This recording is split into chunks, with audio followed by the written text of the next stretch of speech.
Hi, listeners. Today we dive into the fascinating story of a global powerhouse that, on the surface, appears distinctly Western, yet boasts surprising Asian roots. This isn't just a company that sells a drink. It sells a feeling. The promise that gives you wings. It's a brand that established dominance not through traditional advertising, but by deeply embedding itself in the worlds of niche sports, adrenaline junkies, athletes, artists, and innovators, cultivating an exceptionally strong and loyal following with these high-influence communities. Instead of just ad placements, it operates like a full-fledged media company, producing high-quality documentaries, films, music, magazines, and other digital content, often with the product subtly or even entirely in the background. Yes, you have guessed it right. We're talking about Red Bull.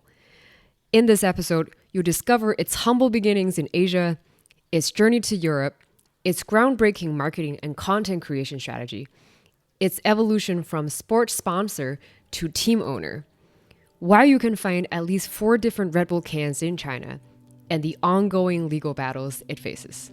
Let's dive in.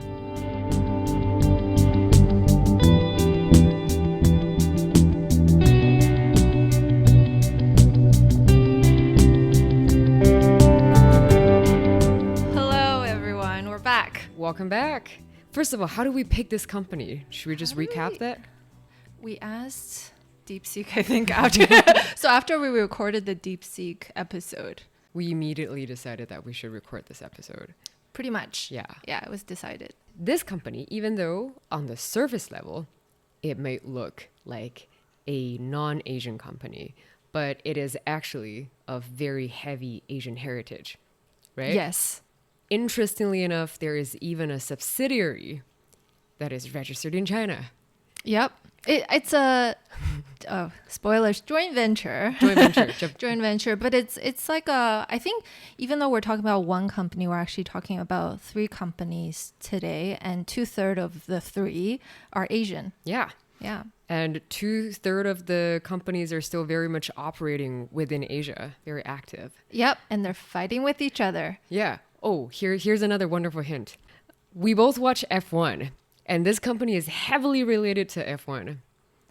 I think by now, you just gave it away, I think. Yeah.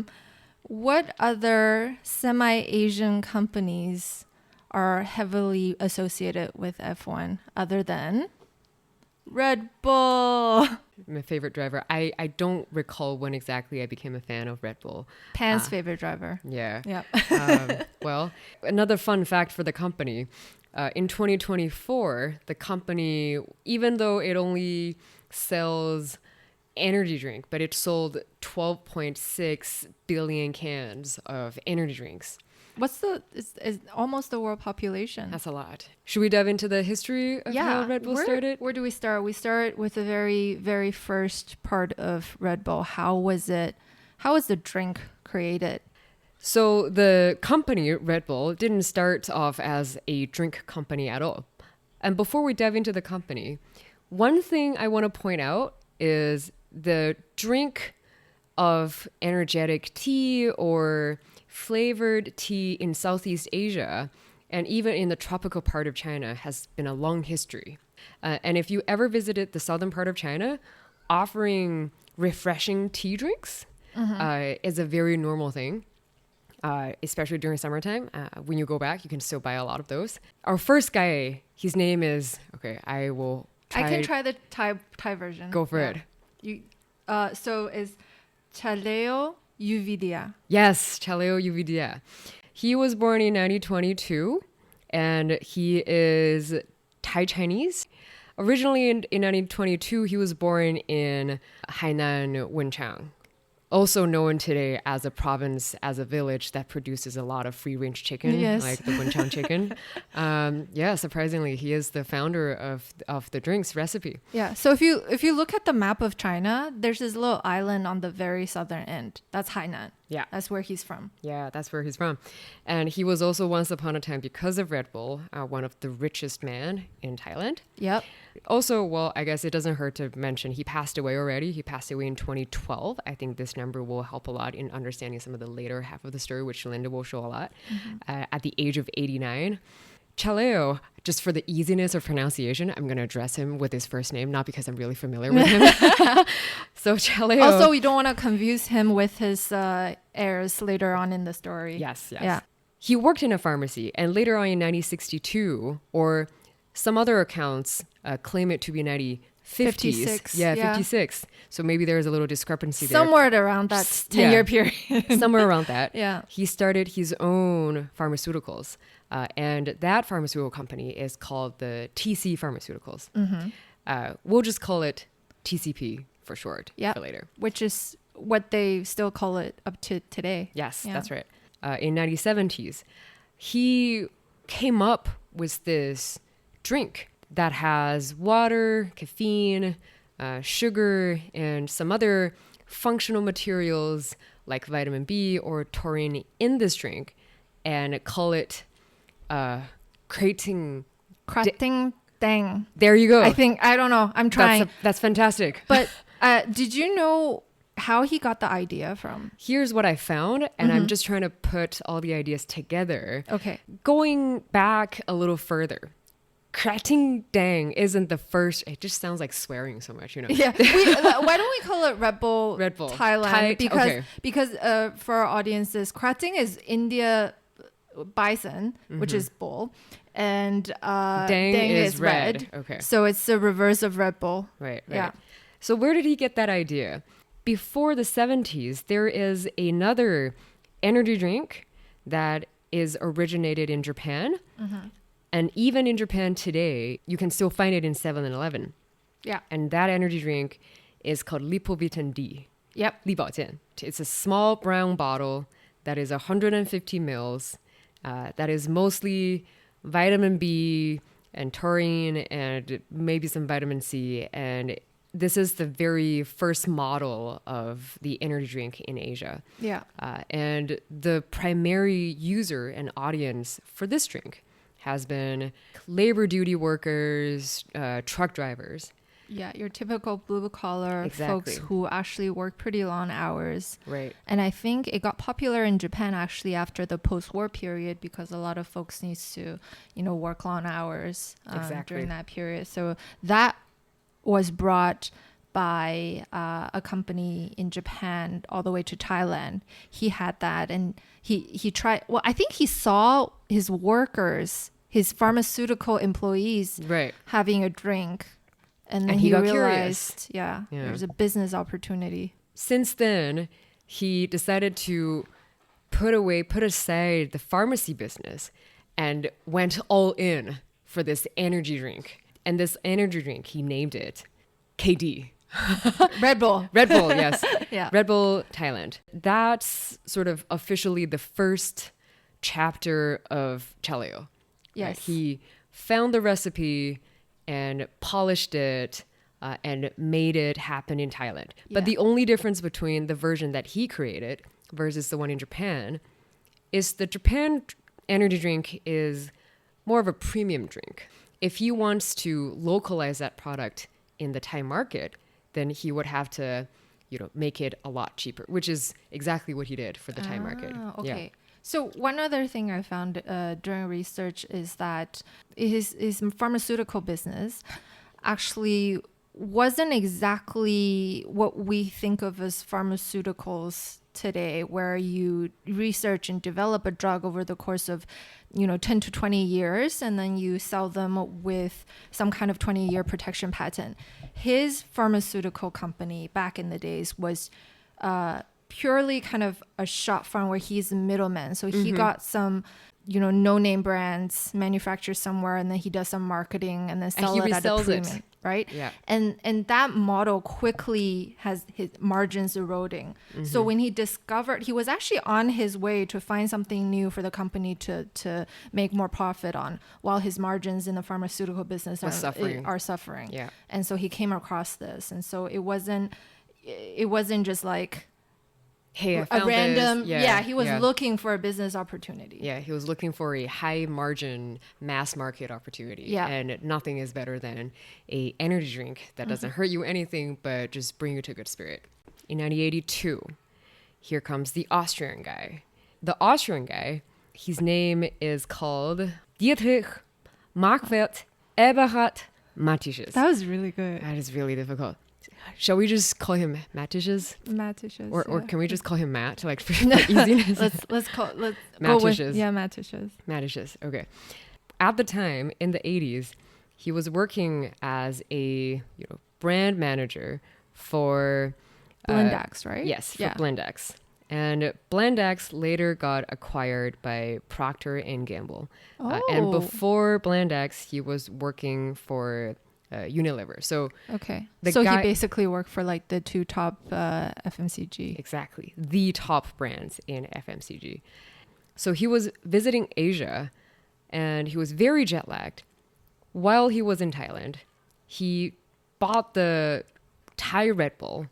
And surprisingly, it was able to make him feel very energized and doesn't feel the jet lag anymore. Mm-hmm. So he remembered that drink. And since then on, he had planted the idea that maybe I should do something with it. Also, our Mateschitz, he was born in 1944. So by 1982, he is 38. So just right about the time that you have your, midlife crisis. Ideas of taking something on your own with your expertise. Exactly. So he was on a business trip with his current company and he had a drink and he thought it was amazing. At that point, he was like, I must bring it back to Europe. Working as someone with extensive experience in marketing, you would have an eye to find good consumer products. There's potential in Krating Daeng. That's right. Okay. There's not so much the name, but definitely the drink. So how did he convince Chaleo to partner with him or give him the brand? Yeah, you see, that's interesting. So Mateschitz was very interested in franchising the brand Red Bull. So he decided to find Chaleo and have a discussion in 1982 in the same year. Since 82 to 84, the two of them had rounds and rounds of discussions. And finally, 2 years afterwards, they jointly created a sort of a joint venture company. Yeah. Right. That is registered in Austria, in Salzburg, with Chaleo holding 49% of the company and Mateschitz holding the other 49% of the company. And then the 2% is held by Chaleo's first son. Yeah. Whose name is Chalem. Chalem. That's I'm right. Not sure. Yeah. Anyways, his firstborn son. And this is because you should never form a JV with a 50% ownership, because you'll never, when you don't agree on things, it's a hassle. So the 49% ownership was done on purpose, right? Basically. Yeah. So it took them 2 years to figure this business model out. I think at some point I remember reading that Chaleo was like, if you want this brand to be sold in Europe, why don't you just buy a bunch from Thailand, ship it to Europe, and you can sell it there, right? And I think Mateschitz wants a little bit more than that. He wants a bit more ownership, and he wants also Chaleo to be partnering with him. And so that's what eventually took 2 years. He just came to the company and he came to Chaleo and said, hey, I want to be distributing this drink and remaking this in Europe. Do you allow me to do that? And when I do that, I don't want to just resell it. I want to be incorporating this with you. Let's do this together. Yeah.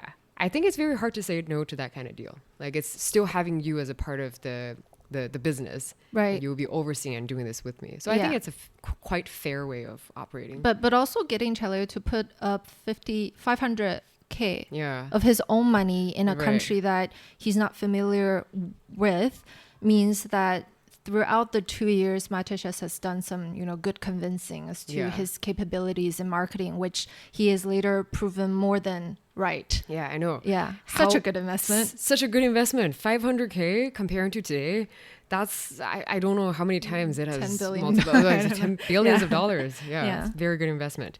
Yeah.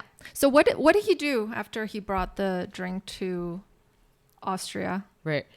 So the primary purpose of starting this business in Austria is to be able to distribute or to recreate this drink for the European audience. Yeah. And to be able to distribute this to the audience. As a drink company, your goal is to sell as many drinks as possible, right? But you just have to make that product be very fitting to the local audience. Yeah. So definitely don't name it something that most people can't Krating pronounce. Daeng. Selling this in Austria, that's not gonna, Yeah. So the first thing he did is renaming the brand. Right. What Mateschitz did when he went back to the EU is he decided that Red Bull should be a carbonated drink. It should not be a still condensed shot. I agree with him. We just had the still condensed shot just now. Yeah, we out of the research, we actually bought a few bottles of Red Bull, well, because it has been a very long day for both of us. Yes. And we are sitting down in a very hot summer day in Beijing and drinking non-carbonated Red Bull. Yeah, it's a bit weird. Yeah. And second is changing the size. The original Lipovitamin D, the energy drink, is 150 ml and in a brown glass bottle. And this drink, typically, if you buy it, back in the days, it means high quality, high-end premium drink. And Mateschitz changes that into a 250 milliliter aluminum can. And it was sold, and I was quite shocked by the price, at $2. Right. When it was first introduced to the ski resort. This is in the 80s, right? This is in the 80s, so $2 is a lot. In comparison to a Coca-Cola, which is about 50 cents. Yes.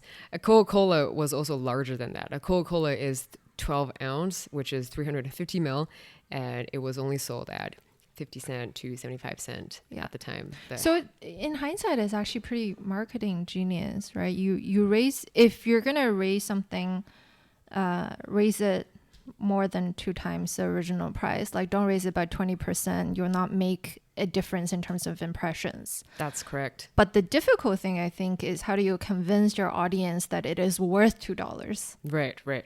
And that is the power of marketing. When you create not just a 15-20% higher price drink, but a completely different drink, you almost need to reinvent the drink itself. You need to create a new category such that this category with your drink, with your price, everyone will accept that. So that was what Mateschitz was aiming for when he created the new Red Bull, a premium energy drink in Europe. Come to think of it, and now creating a new type of drink. Yeah. Is quite a risky thing to do. It's very risky. Also, so for those of you, just a little blurb on FMCGs in general. What is an energy drink? If you look at the ingredient list, most energy drinks would have a couple components besides water, right? There is vitamin B, there is taurine, which is this amino acid that humans can make ourselves, but we may or may not need them every day. It's semi-essential. We will not die if we don't have enough taurine.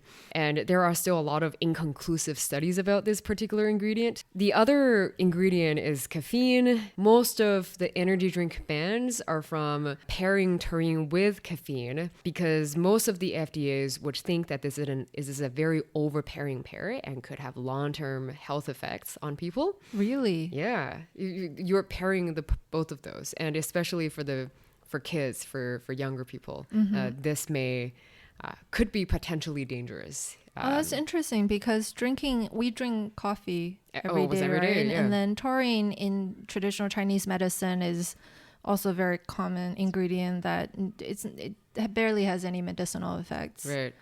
So, but mixing the two is not cool with most government health organizations out there. Typically in FMCG, you would have the alcoholic drinks and non-alcoholic drinks. If you look at the recent reports, you can find out in non-alcoholic drinks, there are two specific types that are still growing quite rapidly. One, obviously, is the red energy drink. Okay. Obviously. What's the other one? The other one is fortified water. Fortified with like vitamins? Minerals. With if it's from a purified region, if it's from a good spring. Matish's son, Mark, actually has a purified water line. And the company that you will mention later, the Chinese company, also has a purified water line. And all of these are trying to tailor to the consumer's demand. And It's just fancy bottled water, no? well, I think all of the trends are coming from younger folks' needs these days are no longer like very sugary, very diversified, but they want clean and functional drinks. Hence the fortified water and energy drinks. Anyways. Interesting. Okay, going back to 1980s. Yeah. Mateschitz brought this back to Austria. He made a bunch of changes to the ingredients and he raised the price. If you raise the price, then you'll have to find ways to justify, to tell the stories of why this is worth its price, right? Yeah. And then obviously as a marketing professional, this wouldn't be so hard. So he tried a few things and some ended quite well. And some, when you look back, you're like, I don't understand why you did that before. Right. But it's a portfolio effect as long as one of them or two of them works out. That's exactly right. So what did he try? If you look at the photos that I put in my note, I'm not supposed to sneak into your notes. We decided not to sneak into each other's notes. We decided to. He started with two locations specifically. One is college campus, and then the other one is bars. Right? Did you get that? Yeah. Right. But besides the ski resorts and so on, we'll start with the both of those. One specific carrier of advertising is called the MET, the Red Bull Mobile Energy Team. It's basically the MET. Okay. There's a different MET. A program where college students can promote Red Bull at various events and locations. You can even find some of the Red Bull Mini Cooper cars with the Red Bull cans on top of it. Yeah, I saw a photo of exactly. Like normally if you were to have a Red Bull college campus kind of event, it's very easy to find the automobile just around it. Actually, in our F1 race in Japan, we saw one. It was I took a photo with it. And right. Yeah. Wow, they still exist today. Yeah. So that is a Red Bull vehicle pairing up with the MET Mobile Energy Team, and they just go around the campus. They go to all of the places where the Red Bull events is at. It's very photogenic. You take a photo of it. Yeah. Like social media passes also very fast, but this was used when it started. And I think they were giving away for free, right, in the beginning? That's just to have interest on campus. For sure, because no one knows what it is. Yeah. It's supposed to be helping you with focusing on your homework and drinks. Here's another thing. This is focusing your homework, really? It would just get energetic. But that's a nerdy way of drinking Red Bull. But I'm sure like all the American it's used for parties. I'm sure it's used for parties. Yeah. Hey, I'm Asian. Okay. I drink Red Bull to cram my studies. Right. I'm sure that's used. Oh yeah, plenty of Red Bulls was involved in my undergrad. Yeah. The other attempts. Are you familiar? You're probably not the target audience for that, but there is a Red Bull Girls in college. I'm definitely not. You're definitely not the target audience for that. But so they're basically wearing a Red Bull can shaped bag and handing out free drinks. So that's the free drink unit that you mentioned. Got it. I've definitely seen these kind of bags when I was in college. They have a summer version of that, and it looks like this. What is that? Scandalous, right? What does that remind you of? When I first look at that, Hooters. I'm like, exactly. That looks like Hooters. All right. So sex sells, Right. Yeah. Think about this. We're not the audiences, but if guys were on the other end of being offered a Red Bull with that, who can say no to that? Yeah, free Red Bull drinks. Being handed to you by hot girls. Yes. Yeah. I say yes. Too good to be true. So that's a second way. And I think still a lot of the energy drinks, since they target like the younger folks, not the underage ones, but like the college students, these kind of marketing methodologies are still being used everywhere you go to. And last bit, I think we both bars. got that. The bars. Oh, yeah. Yeah.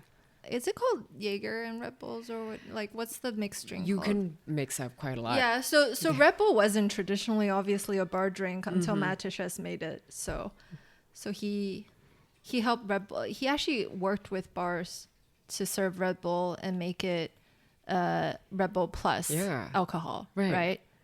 Did he think of this first, or did Coca-Cola think of this first? I think maybe Coca-Cola. Okay. Coca-Cola and whiskey and Jack Daniels and Yeah. Red Bull and everything else. Red Bull vodka, I'm sure like people have had that before. Like cheap and easy, keeps you very excited, but in the meantime, like dizzy at the same time. Never liked it. Never a huge fan. Yeah. It's weird how caffeine and alcohol doesn't mix together. Yeah, and it just tastes a lot, very weird. And whether it's the carbonated version or the non-carbonated version, I don't like the scent of the drink. Yeah, it's never drink for scent. Yeah, it's always just drink and to endure the night, like right? Yeah. It gets you drunk quick. Yeah. All right. So all of these strategies are not new. These strategies are pioneered by Coca-Cola. Coca-Cola has used all of them before. Okay. So was it all smooth sailing? So he got the college kids interested and he got the bars to sell his drinks, and then boom, it's everywhere. You're starting a new category of drinks that no country has ever dealt with it before.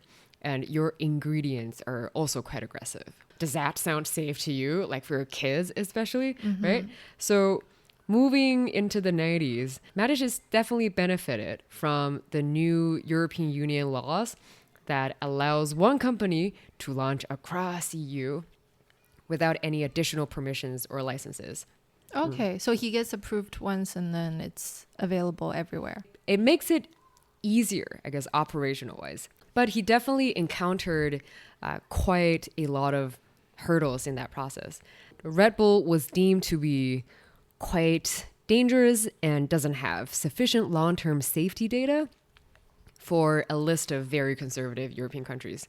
In France, Red Bull was banned for 12 years.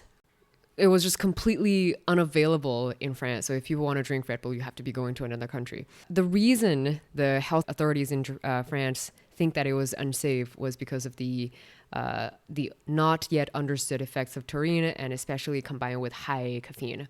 So that could be very risky. In Denmark, Red Bull for a very long time was only available in pharmacies. And so is Norway. Because people couldn't understand why is this drink carrying so much taurine and caffeine, they decided to not put it in retail spaces and just put it in pharmacies. I feel like it's just the mix because the coffee has been available, yeah, right? And is it just taurine's not an ingredient that's used in recreational, well, only pharmacy? The FDAs in all of these countries are being, quite conservative, so they don't want something that is so understudied and so high dosed in one drink to be paired up with caffeine to be sold in a mass marketplace. Really hard to be a first mover. Yeah, it's very hard. It's not easy. And when you're starting with somewhere that's relatively conservative, it can really slow you down. In Germany, it's the same story. There isn't like a clear ban, but there is definitely a lot of regulatory challenges. The German food regulations did not like the original Red Bull and asked for reformulation for the market. Also, your hometown, Canada, yeah.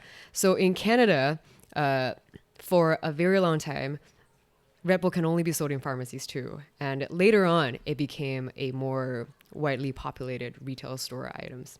Yeah, that must be way long time ago. Yeah, it's in the early 90s and it lasted mostly until 2004 or 2009. That's actually a lot longer than I expected. Were you ever handed a Red Bull when you were a kid? Oh, no, actually. You see, here's an interesting thing. Actually, I had a Red Bull when I was in China as a kid. That was not an issue. That was, okay, I'll share my stories after this quick fact. So in Lithuania, Latvia, and Turkey, Red Bulls are not banned, but restricted to be sold to minors, like the younger kids. Okay. And in China, I think when Red Bull was first introduced, which you will share like ample amount later on, in the 90s, 1995, I vividly remember the moment that I was being handed my first Red Bull and ever. I think it was when I was in elementary school. Red Bulls are very popular as a gift for Chinese New Year. And you don't send it just by a pack. You send it in a box. Do you remember that box?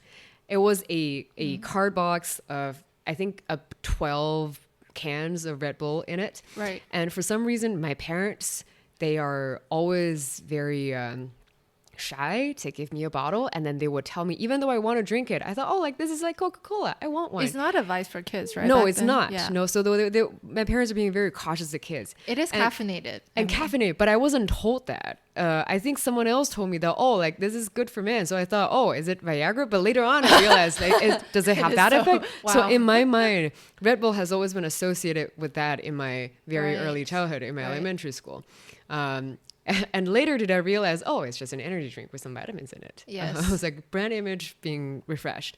So Very that was my very short Red Bull story.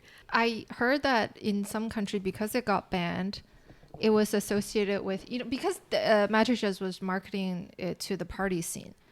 And having it banned in some countries actually played into their favor. Not in terms of obviously sales, but people would travel across the border to get this like outlaw drink in their country, and it'd be a very Rebellious teenage and college thing to do. Right. The fact that it's not available only make people want it more. Exactly. Right? So It's you like- might have the health authorities to thank. Marketing methodologies. Just It's like give you not banning. enough famine. Yeah. Did he realize this business is a good business at the beginning? Not really. Yeah. But I guess from the numbers that we can collect today, you can clearly see energy drink among all FMCG non-alcoholic drinks is such a good high profit margin business. Let's look at the margins. For bottled water, your net profit margin can go anywhere between 3% to 8%. That's for bottled water. For coffee shops, that's 5% to 15%. For juice and ready-to-drink tea and ready-to-drink coffee in bottles, it's 5 to 12%. Premium juices, 10 to 15%. Energy drink itself is above all of them. It goes 18 to 25%. Wow. So it is I think that's why it's still growing rapidly. So guys, if you want to start a business, I guess in consumer FMCG, like go for energy drink. In fact, we are seeing a lot of new brands these days. Do you think energy drink as a category has the highest margin across all type of drinks right now in the market because of Red Bull? Because if it wasn't for Matesch's strategy, and he started this whole category to begin with in the world, right?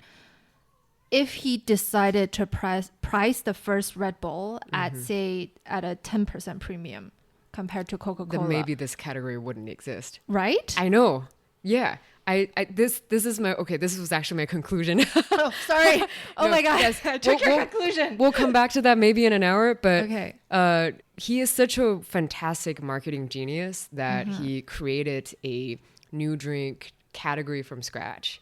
And the product market fit was great, and he was able to educate throughout the process, like what energy drink is, what functional drink is. Yeah. So if anyone were to question, why, Mateschitz, what is his biggest contribution to the consumer like FMCG world, I'd think that he created this category. Yeah. And He made you pay more happily for it. yeah, exactly. Right? Before Red Bull, a functional drink isn't a mass market product. Functional drink is very niche and it's very low end, and it only serves blue collar. But because of Red Bull, and later on with the competition with Monster, it became a more serious category and can be offered at a much higher price. Right. And all because of from my perspective, I think it's so. because of I Mateschitz. totally agree with you. He created this and he made the margin high at the get-go. Even today, he outsourced the production and manufacturing bit for the drink. Oh, okay. So if I'm not good at it, I'm not going to do it. Precisely. And he would only want to focus on the marketing bit. And we'll come to how he did the marketing later and how he made all of us Red Bull fans. Right. Like, Without even knowing. Without even knowing. Yeah. Like, do I like the drink? I'm okay. Like, I don't mind we'll drinking buy it. but we'll buy it. And are we Red Bull team fans? 100%. You are. Well, I am. Okay, well, I'll not reveal it because it's not irrelevant, but yeah, but because of Red Bull, we have more cultural associations to Red Bull than just a drink. Right. And all because of Matesch's Right. work. Right. And also in that process, because he's so focused on branding and marketing, Mateschitz refused to give personal interviews and allow anything to be about him. It's more about the brand itself. Wow. Right. So that's something that most of the brands, most of the companies find difficult to do, because the owner, the CEO, would maybe at some day always want that story to be about themselves instead of the brand. I think it's an introvert versus extrovert CEO kind of thing. Like they've also made their headquarter, you mentioned, at a very small town. And I think that's different from, say, if you moved your headquarter to like, I don't know, London or New York, right? So you're that kind of people person. You want to be your face. You want your face to be the brand versus you want the brand to be the brand. Right. You want the brand to be the brand. How did I find out Red Bull is from Austria? Here's a story. In 2016, from 2015 to 2016, I was very briefly working in Austria. I was working in Vienna. What? And my parents came to visit me. It is so far away for them to travel. I decided to bring them all the way from Vienna to Salzburg. The reason we're going to Salzburg is because, okay, this is about to be very touristy, but the Sound of Music tour starts in Salzburg. Do it, dear. And we sign up to the bus ride to the location. And on that bus ride, we made a stop. And at that viewing point, you can see a little lake or a little water area. And right next to it is attached with, let me show you. It looks like this, like a round thing. Oh. Yeah, with some bull statues in front of it. Is that the Red Bull ring? That is the Red Bull headquarters. Oh, okay. And you just stare at it, and it is in the middle of nowhere in Austria. Yeah. It's like a farm, and it's just so beautiful. And you would not have associated with an energy drink. And our tour guide, An introvert owner. yeah, introvert owner. The tour guide told me, "Oh, this is the headquarters of Red Bull." And at that point, I'm like, "Oh, isn't Red Bull a Chinese company? Why does it have a headquarters in Austria?" I had so many question marks. And that was 10 years ago. Wow. And 10 years afterwards, now I have the answer. Yeah. So you've been to Red Bull headquarters without even knowing the brand is like 1/3 Austrian. Yeah, 1/3 Austrian. I had no idea. And I then told my mom and dad that, hey, this is the company of the energy drink that we know of. And then they just very casually said, oh, cool. And then we went on to our trips. they didn't care. Nope. And we went on to the Sound of Music tour, which turned out to be a fantastic tour. Nice. Really worth it, but it's definitely not Austrian. It is 100% Hollywood. Right. Okay. Coming back to Red Bull marketing schemes and why is it so great? Yeah. Going on, Mateschitz did not take the money that he made out of selling drinks, but reinvested all of the money. 15 years of all profits were reinvested to marketing and branding, to the growth, to strategy. All of these events, all of the profits that's made went back to the strategic projects, the investments, and the different competitions that they sponsored and later on became the creator of the events itself. Another fun question for you, Linda. Yes. So for a company like Coca-Cola or a company like Pepsi, do you know how much in their annual revenue would they invest back in marketing or branding? What's the percentage of revenue that is being invested in branding? Cheating a little bit, I kind of roughly had I don't know the exact numbers, but I think they're below like 5%.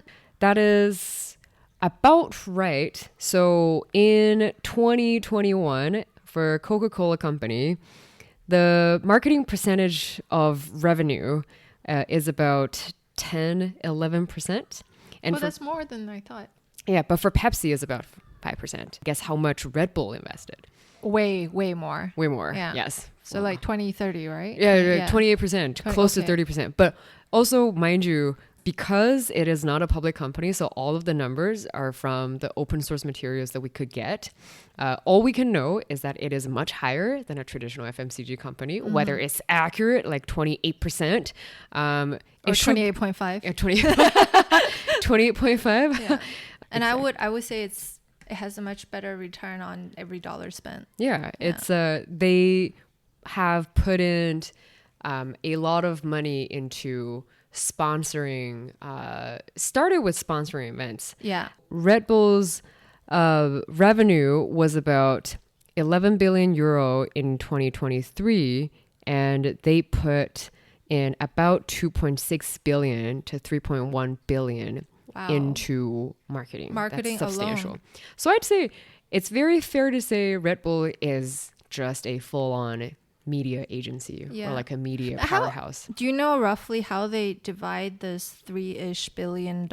Is because I think I saw somewhere that only 100 million, which is 3%. 3% of the $3 billion is going into your traditional like TV and digital advertising. Right. So where does everything else go? I don't have the exact breakdown, but we can take a look at the series of events that they have done. We can have a mental ballpark of how much each of those would cost from high to low, because there are so many of them. Yeah, Formula One. Starting with Formula One, probably the most costly one. I think so. So I think we can roughly break down their marketing budget into a few things, right? So there's obviously extreme sports sponsorship. Right. So the pure sponsorship, not the team ownership stuff, where they sponsor at least 1,000 athletes that are into extreme sports. So pretty much everyone I love watching in snowboarding, and you mentioned someone in Ailingu. Yeah, Ailingu. And breakdance competition is still going on. Breakdance championship every year. So those sponsorship dollars. They also have sports ownership. So they invested probably in the $1 billion into their Red Bull teams, 2 Red Bull teams, invested teams. And they are also in at least 4 countries in terms of football involvement, as well as hockey. And then they set up their own media house, which creates content. Right. Anything else I've missed? And then there's the 3% traditional advertising. Right. Yeah. So those are the, I guess, 4 parts. 4 main parts. 4 main parts. And in the media house, if you were to go to Red Bull Media House and click on Red Bull TV, it's a beauty. It's 24 hour. It's something is always on. 24-hour extreme sports. 24-hour extreme sports. You will never be bored. Like something is always happening. Yeah. So maybe let's go into. Other than the traditional advertising, maybe let's go into them one by one and how the money is made. Well, okay, first of all, we can talk for hours about F1, but this is Model Y. Okay, what do you want to talk about first? Okay, I have a breakdown of all the sports events that they have sponsored in or co-created in. Is this going to take 2 hours to read? No. Okay. But we'll just give a quick shout to some of the most noticeable ones, so you will know the scale of these events and how many people are looking at it, and maybe you would have numbers that is like complementary to the views, you know. Yeah. So I think at this point, motorsports is likely the largest. Right. Formula One, Red Bull Racing F1. Woo! Verstappen. Okay, so this is yes. So Red Bull owns and operates Red Bull Racing. And these like Cash App RB F1 teams, so 2 teams. VCARB for short. VCARB for short. So that is the largest expenditure in motorsports. They do also have sponsorship in MotoGP and other motorsports. Yeah, and they have a failed NASCAR investment. Exactly, that's right. Yeah. Later, NASCAR went to Monster for sponsorship. Oh. Yeah. But pure sponsorship or team ownership? Sponsorship. Okay. Yeah, not yet team ownership. Got it. Yeah. So also in the motorsport segment, MotoGP, Red Bull KTM Factory Racing, World Rally Championship. Wow, I didn't know they were, other than the 2 Red Bull teams, they were into so much motorsports. Yeah, motorsports. And second bit, the action and extreme sport. And we had a very brief discussion about that. Why did they not go for the mainstream? Why did they go for like the niche, the extreme sport? Did you know? I think I found out why. My hypothesis is that it was cheaper because football is expensive, basketball is expensive to sponsor. Whereas back in the days, if you think like 80s, late 80s, 90s, even the early 2000s, extreme sport wasn't as popular as it is today. Yeah. And so finding a niche market is what they need to do in terms of get the most out of your dollar of marketing. Right. I think that's the primary reason why they went for extreme. They also want their image to be associated with that. So that's Mateschitz thinking very ahead of its time. And the most mainstream sports event at the time has already been taken by Coca-Cola. Oh, of the course. Olympics, the Olympic game. Okay. And when did Coca-Cola sign the deal with Olympic? They started collaboration as early as, I think, 1928. Wow. Yeah, Coca-Cola holds the distinction of being the longest standing partner for Olympic movement, supporting every edition since 1928. All right, so before Mateschitz was born. Before he was born. So cannot compete. Yeah, it was already a thing. And Coca-Cola's logo will for a long time just show up right next to the Olympic logo. Wow. Yeah. Okay. Yeah. Didn't So it's nothing groundbreaking, but Mateschitz just have to find his niche. Yeah. Right? That was his goal. And it totally worked for the brand image. But I think it's a kind of a circle, right? It worked for the brand image, and therefore it benefited him, and it benefited extreme sports as well. I think without so many investments coming from Red Bull, a lot of the athletes would have not have continued into their careers as much. Yeah. So one extreme sport that we both watched online because it's on YouTube, it's the Red Bull Stratos. You haven't watched it yet. I haven't. We're going to watch this again. You're going to watch this with me. I don't want to watch it anymore. I've read about this in an article way too many times and saw a lot of photos. It's too scary to watch. Okay, I'll watch it by myself. So the guy who did the Stratos jump is called Felix Baumgartner. Okay. And it is a groundbreaking free fall from the space. Yeah. One-off event, massive sponsorship and production. Do you know what is the exit altitude of that jump? No. Like how far away is it from the ground level? I just saw one image and I saw the Earth curvature. Like you know how you're in the space and you see an astronaut taking a photo, but I don't know the exact altitude. It is 39 kilometers away from the Earth. Wow. What is that? 39 kilometers. 39 kilometers away from the Earth. And the maximum vertical speed was 1,357.6 kilometers per hour. Is that even feasible? And okay, guys, what is the maximum speed for an F1 car? 380 kilometers per hour. There you go. So you're effectively dropping onto Earth at a speed that is 3 times F1.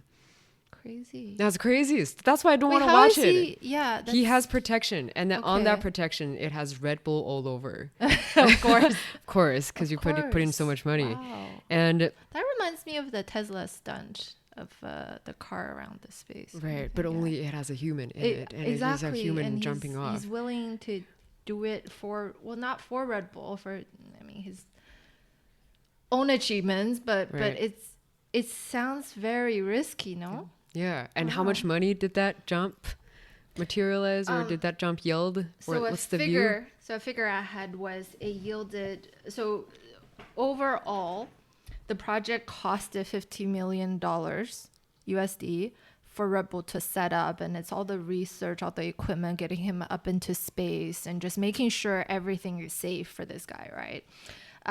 But then not immediately after, actually, they calculated the total. So it generated 50 million YouTube views for $1 for each view immediately. Then you have other effects of marketing that comes with all the reporting that goes around this project. So overall, the number is $1.6 billion.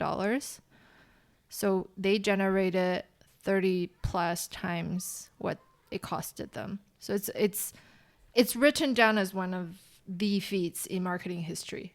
that's probably the highest level that you can achieve. Like Yeah, with one event, Yeah. you can earn so much attention and you're getting the money back almost right away as a branding event. That is Right. crazy. And the attention, and I think they did this in 2012, right? So that's kind of when streaming and when YouTube really started to kick off. So they really benefited from having that video on YouTube or on all kinds of media platforms over the course of the next, so far 13 years, but probably way longer, because we watched it this year, right?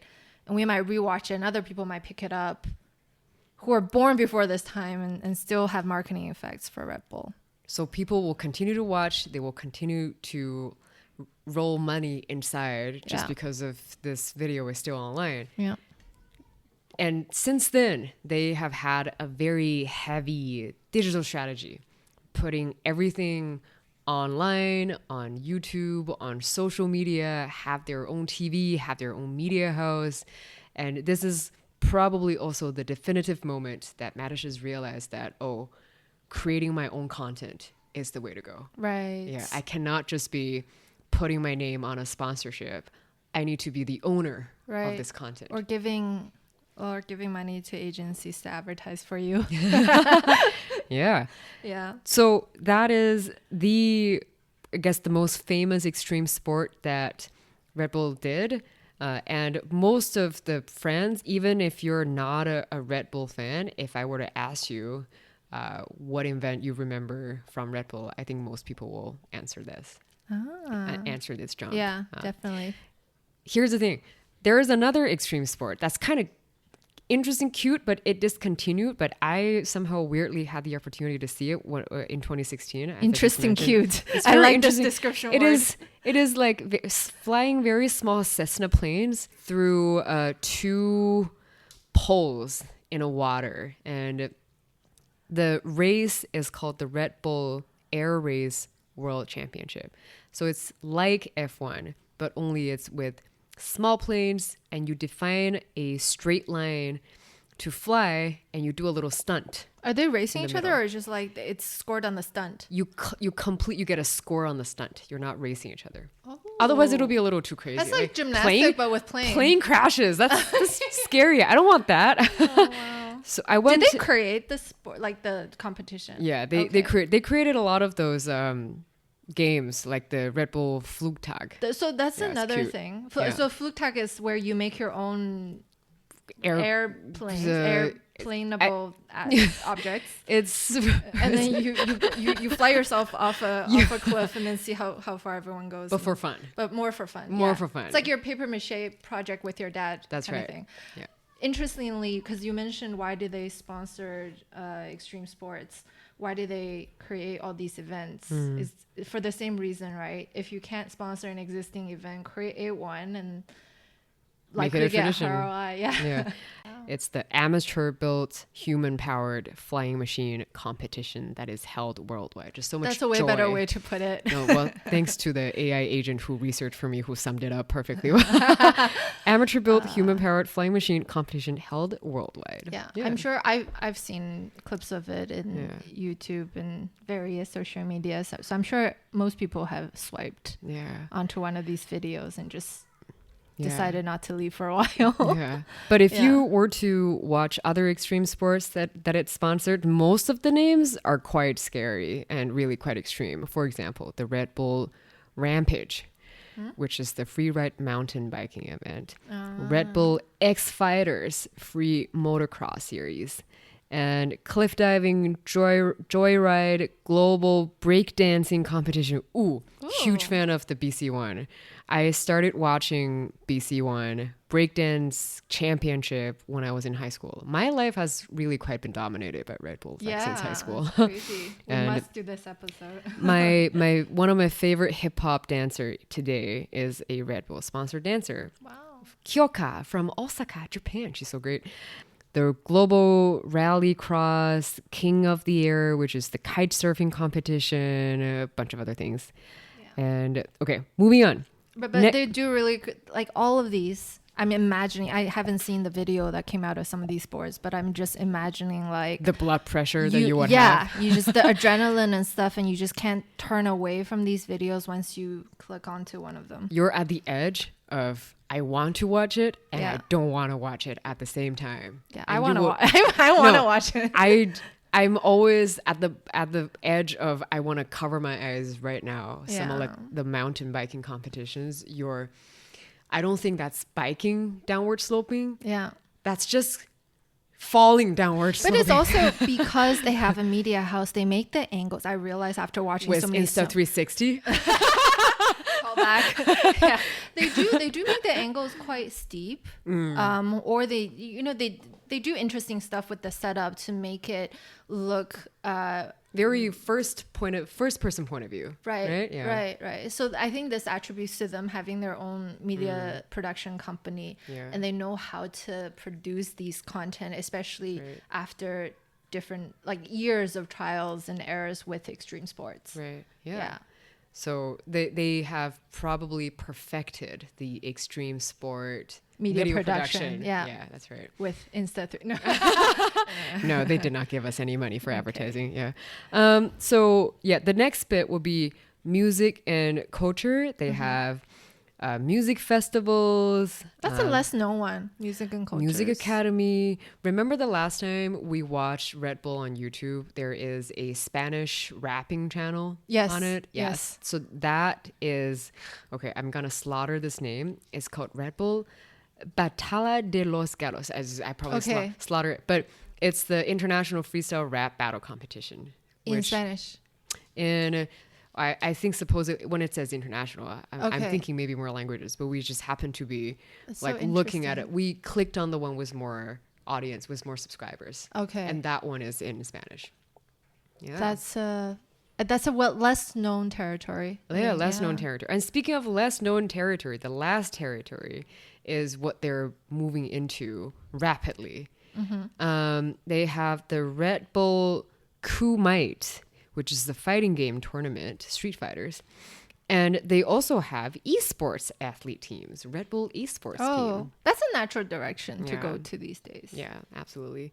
So one thing that I did not include that is not within the extreme sport bit is the soccer team. Okay. I've researched extensively. You've researched extensively. And I will just do a very quick comparison of Monster Energy and what kind of sports that they sponsored in before we go into your bit. The sports ownership bit. The sports ownership bit. Yeah. That's right. Monster Energy is a very close second in energy drinks with Red Bull. They also have a very strong presence in pretty much all of the segments that Red Bull is in sponsorship. Sponsorship. And in terms of the revenue, Red Bull is at 11 billion. And Monster is at 7. Okay. Yeah. That's really big. It's getting very close. In terms of motorsports, your favorite again, Monster has a very active relationship with NASCAR. Because of its American roots. I think that's right. Yeah. Yeah.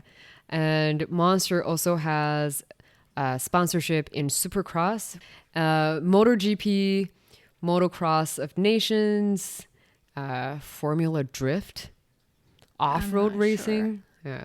And in terms of action and extreme sports, Monster has X Games.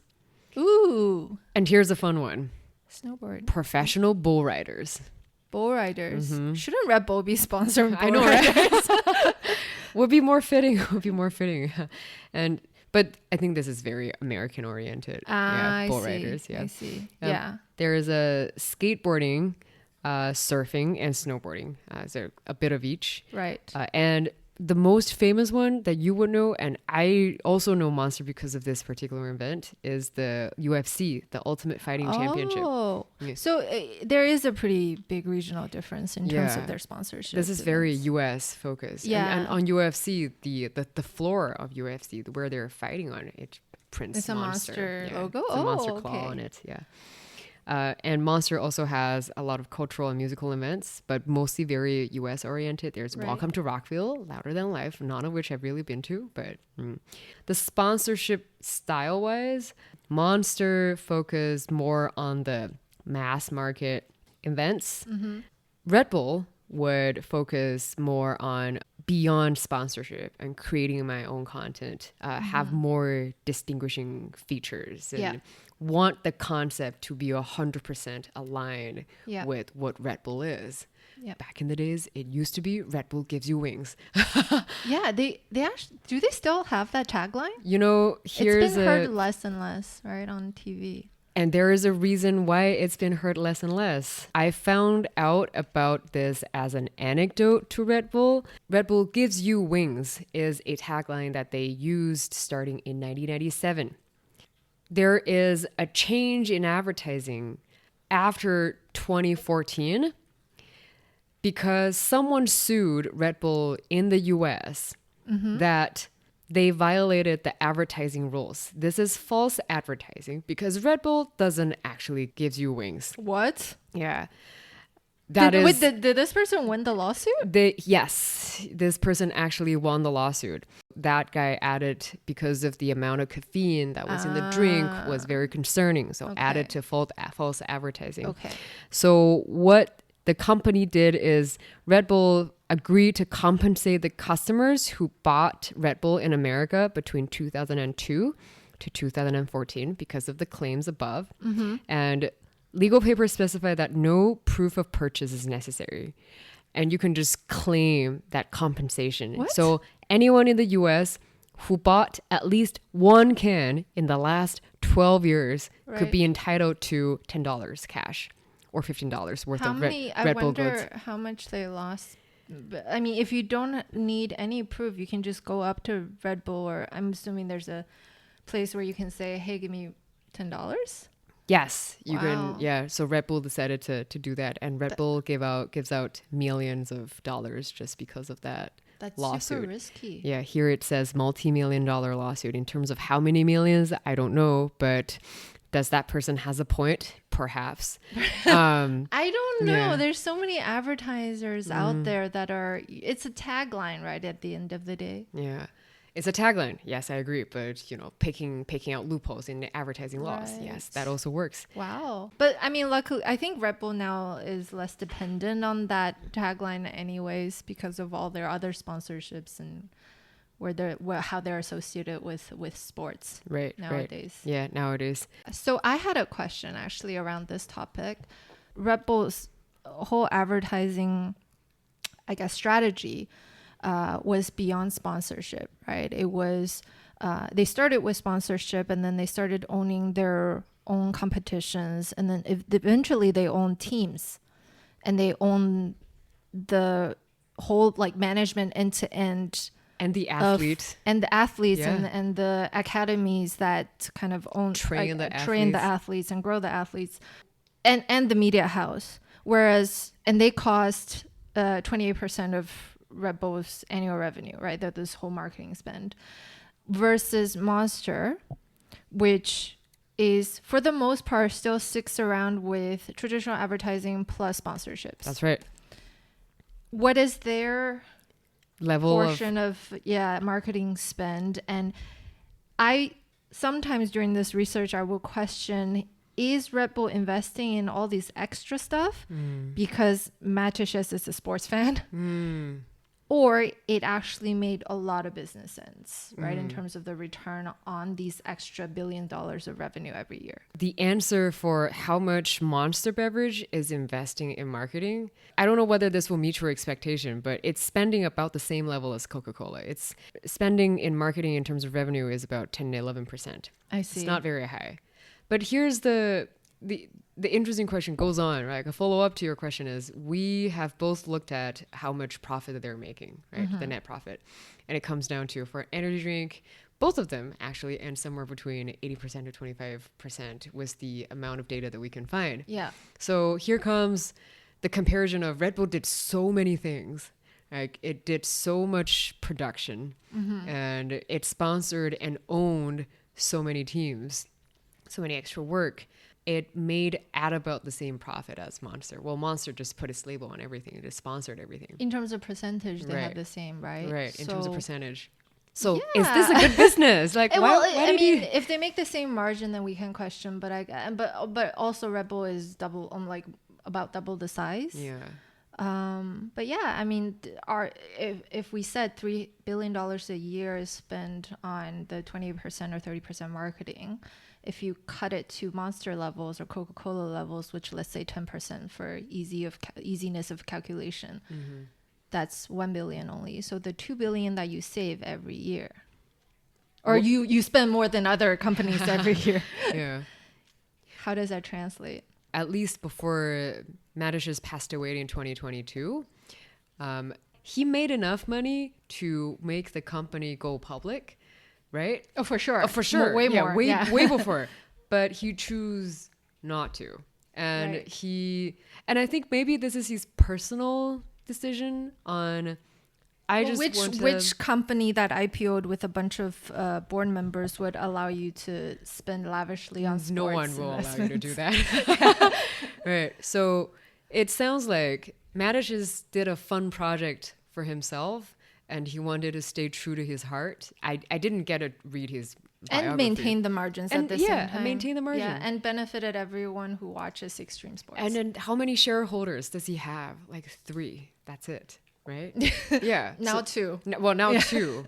So even fewer people to deliver to. So he had much more flexibility in what kind of company do I want to build? What kind of branding do I want to go into? I don't have that many shareholders that is pressing me to give any answers. Yeah. And as long as, I'm building a brand that I like myself and I'm getting all the attention, I'm very good at marketing, then I can just do the proof of concept that I can do it. So I think there is a lot of flexibility. Yeah, it's also, and that leads to another interesting question. If he definitely did have the cash to sustain his own interests and his company as to growing it to $11 billion of revenue, but had he decided to IPO, or him and Chaleo decided to go with the IPO route, will Red Bull be 2 or 3 times as much as it is today because of the fund injections, and maybe they'll go into other drink types and whatnot. So maybe not. Interesting. Yeah. Maybe not. Yeah. Had he, like in every single one of our episode, we always ask the same question. Had he IPO'd before? Right? Had he IPO'd, would he have the same happy and fulfilling life? Yeah. Well, or would it be the same company? Do you think had he IPO'd, would he have the fluke talk competition that purely for fun but doesn't really serve a lot of purposes? I don't know. I think it's a really fun event to watch. It does generate a lot of traffic online, but interesting. Okay, we can leave that question for later, so maybe 10 episodes afterwards we'll come back to that question and we will have a better answer. It's for something for the audience to think about. Also, if you're a Red Bull insider, please also tell us. Email us. We'd love to know. On to the sports ownership part. In the beginning, actually, Red Bull, starting in the late 80s, they actually sponsored, they put money into F1 as sponsors. Woo! Yeah. Where the dream starts. Woo! Yeah, and obviously Mateschitz is a sports guy. After a few years of investments, I think more than 10 years actually, at some point he thought about owning his own team, right? And that has to do with when you're a sponsor, and even though you're putting in a lot of marketing money into this team, at the end of the day, the team makes their own decisions. And so he doesn't have that much of a say in the decision-making of the team. At some point, I think he wanted more say because he's so involved, right? And also, he became really good friends, and I don't know the channel, with Dr. Marco Helmut, who is, if you guys do watch Formula One, he is kind of I don't know what his exact role is, but he is the figurehead of the Red Bull sport, the 2 teams, and also the academy. That kind of person, we call him the spiritual leader of the team. But I think he's I don't know his actual position, but he's a decision maker basically, right? Their friendship developed, and they decided, rather than not making decisions and just being a sponsor, they wanted to really commit and also try to make money at the same time. At first, there was, and they were pretty lucky. So 2004, one of the team actually went on sale for $1. It's called Jaguar. Oh, Jaguar. Back in the days, and that was the one that got renamed Red Bull Racing. Points. Yeah. So they acquired that, and Jaguar is obviously struggling financially, and so they and it wasn't just a $1 deal. Obviously, they committed a $400 million investment for the 3 years afterwards, and since they've probably put in billions of dollars into this team, right. After owning it for more than 20 years. What's shocking at that time was immediately the year after, another team went on sale. I guess it was just the time that F1 wasn't doing well. Which is Scuderia AlphaTauri. It's called, well, back then the team that went on sale was called Minardi. That's right. And then they initially named the team Toro Rosso, which is Red Bull in Italian. And the team is, it's based in Italy, obviously, but it went through several names until it got to today's name, which is V-Carb. Visa, basically, Cash App, Red Bull, yes, V-Carb. V-Carb. Which is very far away from Toro Rosso. Yes, it's obviously named after its title sponsor, Visa. But what is very interesting is through this learning, they realized that with two teams, you actually have a lot of synergies. Because at first, this is pure investment. They're not generating profit out of this. They are spending all the $400 million, for example, over the 3 years. They see this as marketing spend, just as your sponsorship, right? But then you kind of get to sit in as the owner and you make more decisions. But with the two teams and with Dr. Helmut Marko, who runs the Talent Academy, they realize that there is synergy where you can develop a talent from their karting days when the kids are 13, 14 years old. You find a pool and then eventually help them grow into different stages of racing, let's say. Like a junior and a senior, and you graduate and you move on to a better team. Exactly.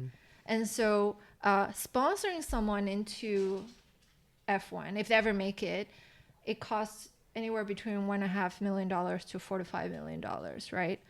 But the amount of revenue that they've managed to get from, let's say, winning a title, which they did back in 2010 to 2013. Sebastian Vettel? Yes. Yeah. So for 4 years, they won the F1 championship, which then brought in a lot of viewership and Money. Return on their revenue and a lot of sponsorships. And more talent wants to join the team. Exactly. And so overall, it almost turned into a VC company, Like a pipeline. But for kids who are into Karting, motorsports, right? Motorsports. Karting. We don't have exact information on when they started to make profit. So the data that I've got, every year, Red Bull still puts in about, and this is very rough, about $160 million a year into Red Bull racing. And that's only 35% of what they put in. The rest comes from sponsorships and selling merchandise, etc. Right? Most of them likely from sponsorship. The team itself actually only makes $10 million profit, which is actually pretty good. A lot of teams out there don't make any money, loses money, especially before Netflix made Drive to Survive that made F1 more popular. Most of the teams are actually either owned by very wealthy individuals or are more kind of investment, not looking for return, but looking for marketing exposure. Passion projects for rich people. Yeah, and some marketing exposure, of course. Or there are automotive companies that wants to have, this motivate their sales, like Ferrari or Mercedes. For sure. And so $10 million is good, right? But that's after Red Bull puts in the $160 million of investments every year. However, the amount of exposure the logos get, right? And the amount of, and it correlates to the amount of wins that Max Verstappen gets. Oh, of course. Everywhere. Obviously leads to more can sales. Oh, yes. So there's this saying where win on Sunday and then drink on Monday or something like that. Yeah. Broadly, folks have estimated that this $160 million of investments generates almost double the marketing effect. So if you put $320, double of that, into your traditional marketing spend, you get the same amount of exposure for your can sales. All of that said, it might be just really rough estimates because you can't really attribute a can sale to a Max Verstappen win. But I was gonna say you maybe can, because if you go to the Netherlands and if you were to be wearing a Red Bull hat, maybe you get a discount just walking into one of the convenance stores for wearing Red Bull. I'm sure there's like wealthy sponsors who's like, yes, I'll pay 50% for every I'll pay for can. Max. I'm sure. Yeah, the Orange Army. Wow. Yeah. So all in all, they've learned that this makes their marketing spend cheaper. And you're allowed to own, sports companies, and you grow talent. It's a better deal. So what have they done with this learning, right? Other than developing talents in auto sports, they copy and pasted this exact model, but with like 5 other teams in football. Soccer, you mean? Okay. Yes. Some call it football, some call it soccer, but Red Bull would like to call it football. Okay, let's do football. But we can football, soccer. But they also invested in the US, so Major League Soccer. So and this is where it gets super interesting.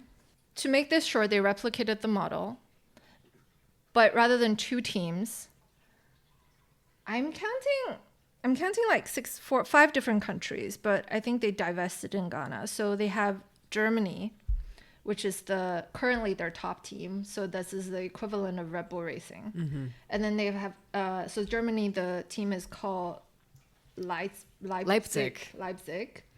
In Austria, they have, I guess, the Salzburg, which is where you went to for also where the headquarters is at. Where the headquarters is at. And this is their first investment, obviously. And this is actually kind of a mini feeder team, but sometimes they compete with each other. And this is the Austria-based team. In Austria, they also own a second-tier team. Later on, they purchased a second-tier team. So like the RB to Red Bull. Right. So Austria, I think you can also, a lot of fans don't like to see it that way, but you can also position as the feeder to the German Makes sense. Because the Bundesliga, which is the German league, is a lot bigger. It's one of the top European championships. Gotcha. Whereas Austria is much smaller, I guess. And so Salzburg, let's say that is your Toro Rosso V-Carb, and then you have your second team, also in Austria. And then they also invested in a New York team called MetroStar, which they rebranded to Red Bull as well. So all of these they would acquire, rebrand to Red Bull, make everything red. And so in the US, they acquired the New York team in 2006. And then in Brazil, they initially actually wanted to start their own team, didn't work out, ended up acquiring as well. Right? And then they tried in Ghana, but it closed down. But they do still have a base to get talent.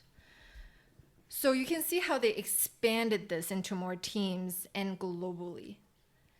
And as a result, within the course of 7 years, and I forgot to mention that when they purchased the German team in Leipzig, it was in the 5th tier, which is the bottom tier. So this is like your karting, right? You managed to, within 7 years, make it up the ladder 4 times. This means you have to be the winner or runner up in a group of at least like 16 teams, I think, almost every second year. Wow. They made it to the top tier. They even won the championship, I think, once or twice since then. It's amazing. Sounds like their F1 journey too. Right? Yeah. I mean, they acquired the team in F1 in 2004. And then their first championship is 2010. And since then, it's been, a few times. Yeah. So it really works out for them, this model of developing talent and acquiring multiple teams. And in football, because there's actually a tradition, not a tradition, but like it's quite common to trade or sell players, they profited massively massively from this. And by human trafficking, selling, arbitraging on the players. Yeah, because they can develop someone. So when you, I guess, sign the contract when the players are quite young and sponsor them, you pay the sponsorship fee. But as you know, with all sports stars, their value grows exponentially. So you can grow them, have them play in your teams, grow them to their maximum, like, I guess, purchasable value. Like Lewis Hamilton. I'm sorry to, like, use value objectifying. On human, Yeah. Objectifying soccer players or football players. But they do really end up selling a lot of these players, a lot of them to Liverpool, at very, premium very price. high values, like in the tens of $1 million. So that business has really yielded them very good Benefits. returns. And marketing. Free marketing. Yeah, free marketing. So they've went from sponsorship to creating sports to running media house to just now owning teams. And talent and agency. Talents, and being a talent agency. And all of this is to sell cans of drink. but the thing is with the previous investments, right? It's pure, like, it's marketing expense. Whereas when you own a sports team is no longer an expense or less so of an expense. So as someone who looks at this from a more FMCG point of view, I sometimes challenge myself the same question. If you want to be selling any FMCG products, does that mean that you need to be doing so many other things, aka building up your own content, creating your own stars, instead of selling your own products? So selling products should be the last thing that you do, but everything else goes beyond that, right? With Red Bull, exactly, right? Have you seen them mentioning their cans in any of the F1 communications? No. Like, you don't interview Max and he's like, cans, no. Red Bull, right? Max would just be angry. but the effect is there. Right. So, and it's with every single sport, they put a logo and they make sure the logo is on the content they produce. And it just gets into people's hearts and minds and thoughts. And without actually saying, they never talked about how sugary it is or how carbonated it is. But you just buy that drink. Right. Yeah, you buy that drink anyways. Yeah. Like the moment that we had in Japan at the Suzuka Grand Prix, when you walk into that 7-Eleven, and even though you don't want to buy that Red Bull drink, but the moment that you saw like 2 pink bottles of Red Bull, one is Tsunoda, the other one is Max Verstappen, you're like, I'm buying this. Yeah. Let's get it. Yeah, let's get it. Exactly. So it's a spirit that is in those drinks exactly. that makes you want it. So, I mean, there's so many great marketing lessons from this one company alone. Do you think that this is Matesch's ultimate dream is to not do FMCG, but to create his own sports, I don't know, like arena and universe such that whatever he sells will sell to the audience that they want? I don't know if it's right off the bat, but when Red Bull started to generate revenue and there's enough profits to play around with, this is something he turned the company into. Yeah. So you do have to have initial marketing success. I don't know if you can go into Formula One or go into German football right away in the 90s, right? But because of all the success earlier on, and because of all the margin and profit that was made through more traditional, I guess, now if we think about it, advertising, it is possible that you can own a sports team or own multiple sports teams and generate a profit. I really wonder, and I have this question for you too. Who do you think is the first ever athlete that Red Bull owns that made Mateschitz realize that, oh, maybe I can start owning athletic talents? Is it Vettel? I don't think any athlete had anything to do with it based on my research. His initial thoughts about purchasing, whether it's Formula One or the Salzburg team, they're all based on his business connections who are in these sports. So the team owners or happens to know him. Right. And he's an avid, like cross path with them before, right? Either as a sponsor or just as friends. And he likes sports. And they're the one that convinced him to think about investing because they know he has the money to, right? And some of them try to convince him that this is a good business, and some of it worked out and some of it doesn't. So NASCAR, for example, they actually had ownership stakes, didn't work out, right? But having two sports that are globally super hot, and we talked about how they cannot sponsor these sports, and that's why they went into extreme sports. You know, like 10 years later or 20 years later, he comes back and say, not only can I sponsor, I can own teams. Such a feel-good story. Yeah. But also, I do want to know, his way of running the football teams actually generated a lot of hate. I think Formula One less so. People do like Red Bull. Actually, as a company, there's less, I guess, stigma against corporate ownership because the Formula One cars are just plastered with commercials, right? So, but with football, I think the story is a little bit different because football clubs, a lot of them, especially in Germany, it's owned by members or it's very much community based. Right. And so Red Bull plastering its big logo, changing the name, changing kind of the history of a team in a city created so much protest.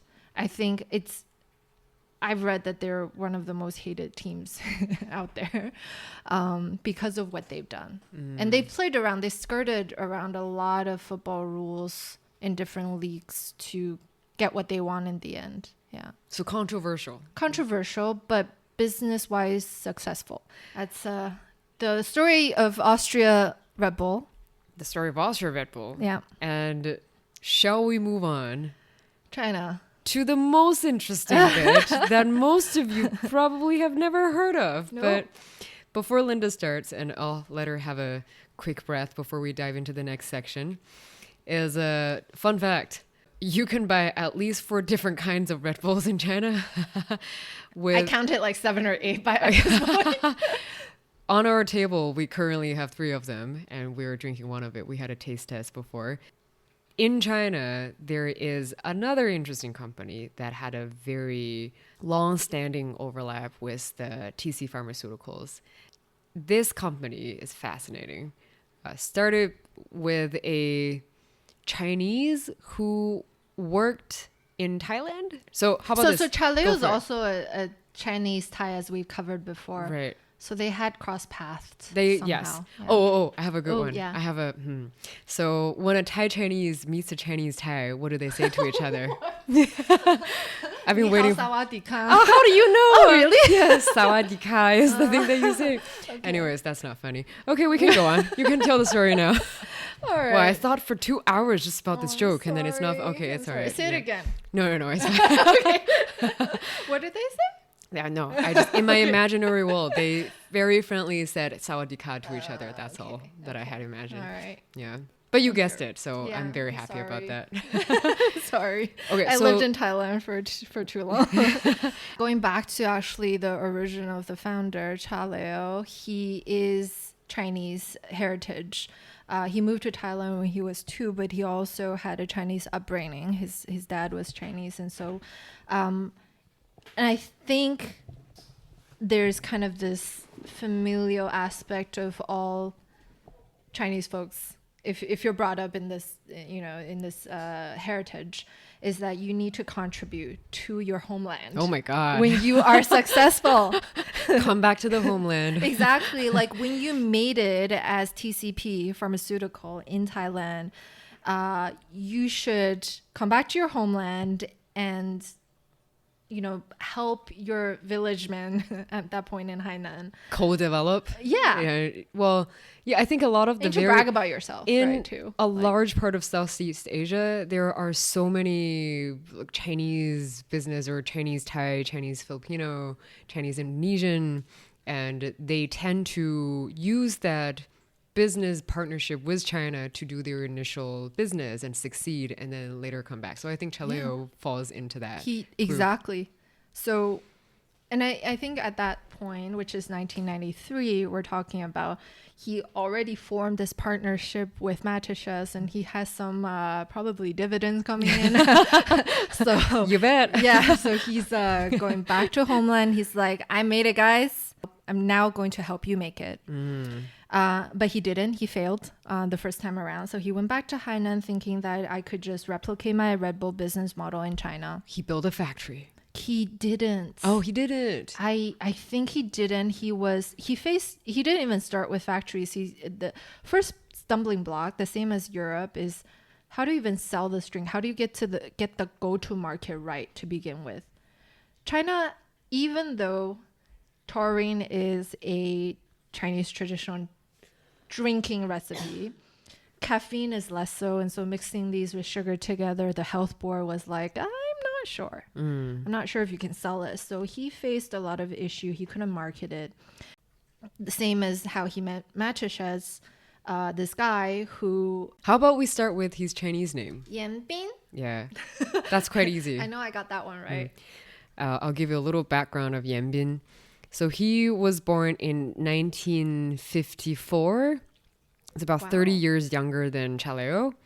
And he was originally born in a very, very poor family in Shandong province. When he is 16, he was sent to Henan for farm work. And still, he was very, very poor. In 1971, a year after he was being sent to Henan, he decided that, you know what, this is it. I'm too poor. I have nothing to lose.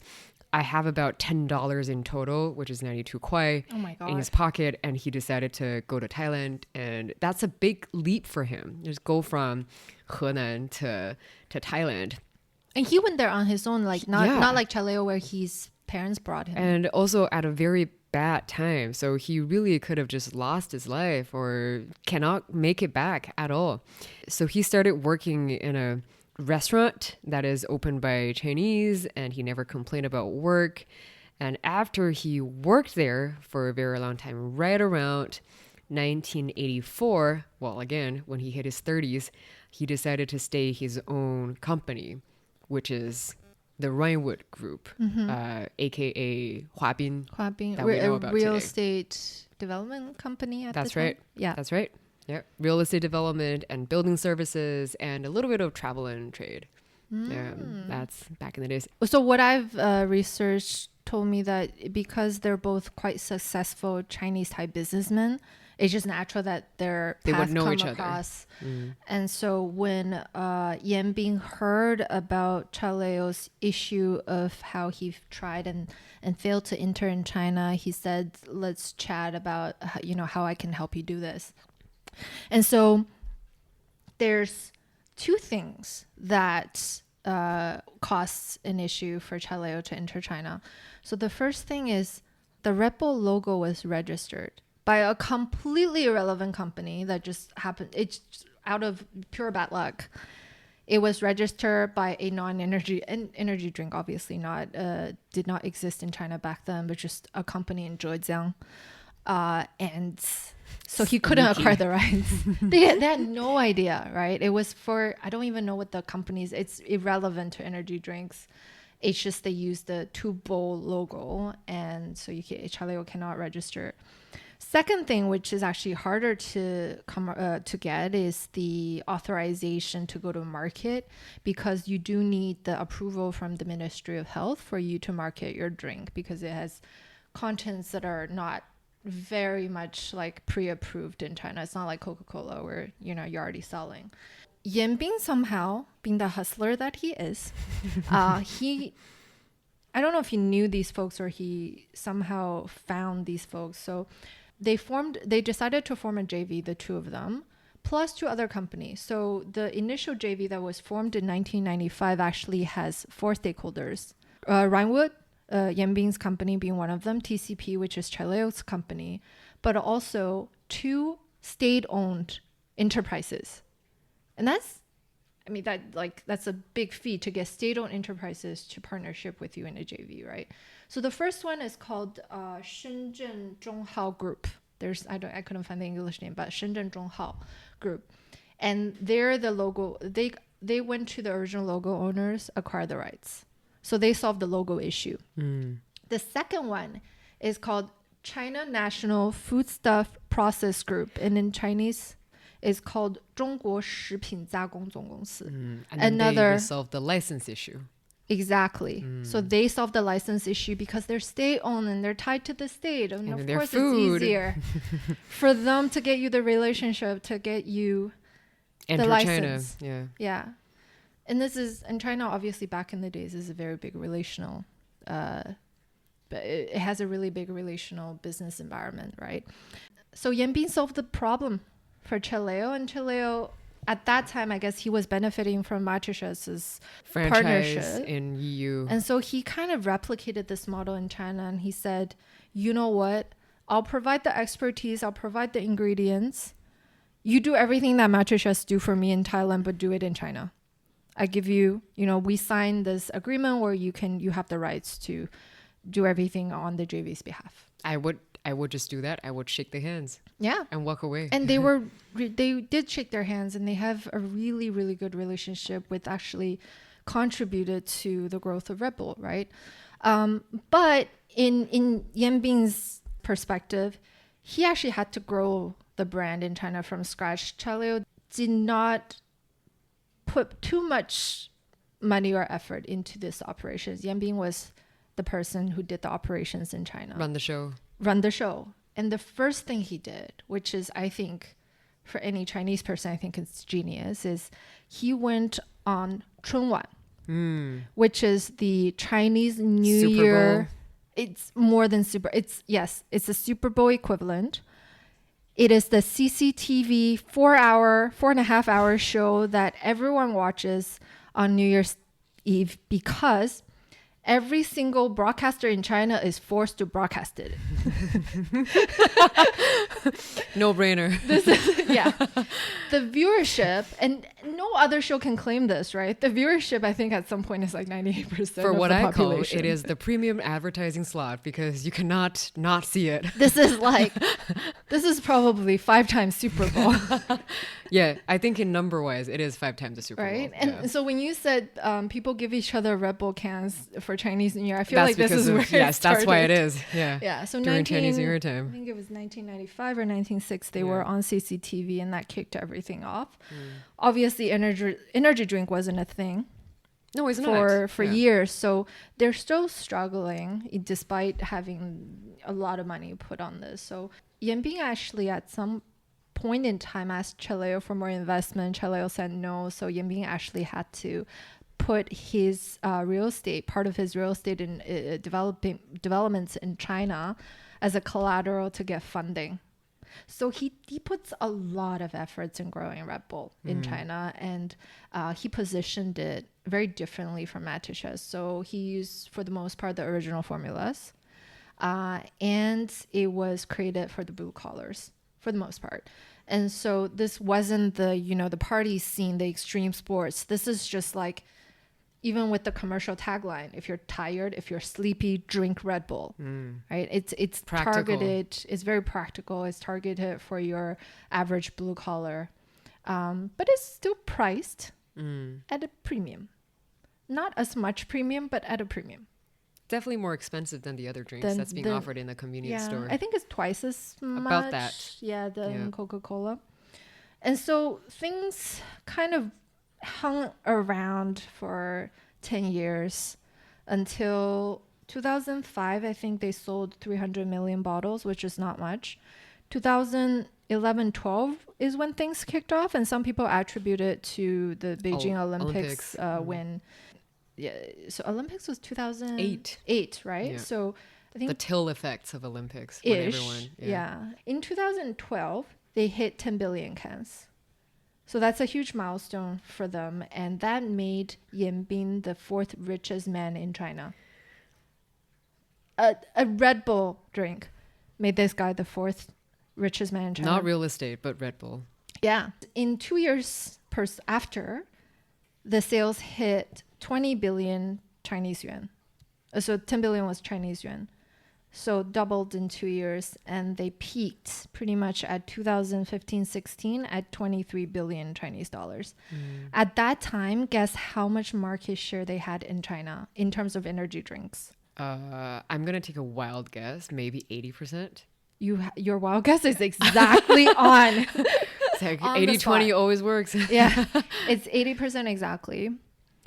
And it's because Rhinewood also created the concept of energy drinks. They got the first energy drink approved, right? And so naturally there wasn't that many entrants. It wasn't that much of a market economy for the first 10 years that they're operating. And so 80%, but competition. Yes, competition and also internal issues. So listeners, if you've been listening carefully, you would have maybe remember that Chaleo actually passed away in 2012. And Red Bull China sales with Rhinewood JV peaked at 2015. Yeah. And so at that point, it's 20 years in the JV. And in the Chinese JV laws, you can only have a foreign associated JV for 20 years to own the logo rights. But here's the thing that I couldn't understand, because in their original agreement, I remember it was a 50-year that was written somewhere, right? Yes. Why was it 50 years, but factually in Chinese law, it's only good for 20 years? Yeah. And isn't that where the contentious point would, what about the rest of the 30 years? What you going to do about it? Exactly. So you hit the right point, and that's why we're seeing 7 cans of Red Bulls in China.